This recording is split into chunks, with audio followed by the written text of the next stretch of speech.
पुणे विद्यापीठामध्ये जाऊन ज्यांनी BA मध्ये संगीत केलं आणि MA संगीत सुद्धा केलं, कलकत्ता येथे पद्मभूषण उस्ताद राशिद खान यांच्याकडे संगीत शिक्षण घेतलं।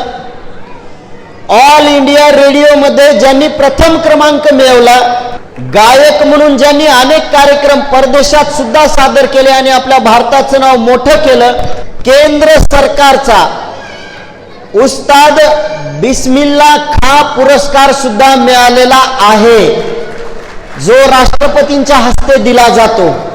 आणि इतके मोठे व्यक्तिमत्व ज्यांनी गायन क्षेत्रामध्ये, संगीत क्षेत्रामध्ये आपल्या लातूरचं नाव क्षितिजा पलीकडे नेण्याचं काम केलेलं आहे। पंडित वसंतराव देशपांडे पुरस्कार त्यांना या ठिकाणी मिळाला।